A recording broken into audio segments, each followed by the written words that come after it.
Hi అండి, welcome to my channel garam garam recipes. ఈరోజు మన వీడియోలో తెలంగాణ స్పెషల్ చెక్కలు ఏ విధంగా చేయాలో తెలుసుకుందాం. ఈ చెక్కలు క్రిస్పీగా రావాలంటే వీడియోని స్కిప్ చేయకుండా చూడండి. ఈ విధంగా ఒకసారి ట్రై చేసి చూడండి. చాలా క్రిస్పీగా అండ్ చాలా టేస్టీగా ఉంటాయి. ఇక లేట్ చేయకుండా మన వీడియోలోకి వెళ్ళిపోదాం.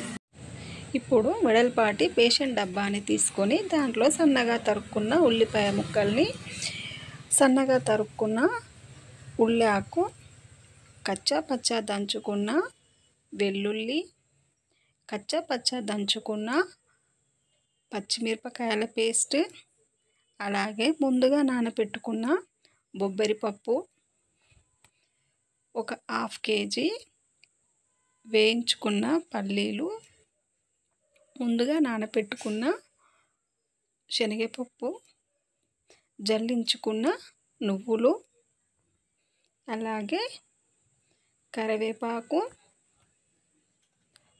4 పిరికెళ్ళ జీలకర్ర, 4 టేబుల్ స్పూన్ల కారం వేసుకోవాలి. ఆ తర్వాత మన రుచికి సరిపడా ఉప్పు వేసుకోవాలి. ఇప్పుడు దాంట్లో జల్లించుకున్న బియ్యం పిండిని వేసుకొని ఆ పదార్థాలన్నీ ఇలా కలిపేలా పిండి మొత్తం కలుపుకోవాలి. ఆ తర్వాత కొద్దిగా నీళ్లు పోసుకుంటూ ఇలా ముద్దగా కలుపుకొని పక్కన పెట్టుకోవాలి.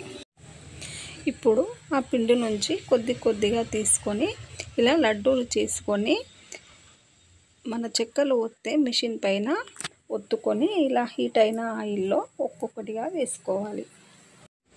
ఇలా ఆయిల్లో వేసుకున్న చెక్కల్ని అటు ఇటు తిప్పుకుంటూ బ్రౌన్ కలర్ వచ్చేంతవరకు డీప్ ఫ్రై చేసుకోవాలి. అంతే అండి, చాలా ఈజీగా తెలంగాణ స్పెషల్ చెక్కలు అయితే రెడీ అండి. ఇవి చాలా క్రిస్పీగా అండ్ చాలా టేస్టీగా ఉంటాయి. ఇవి ఒకసారి మీరు కూడా ట్రై చేసి చూడండి.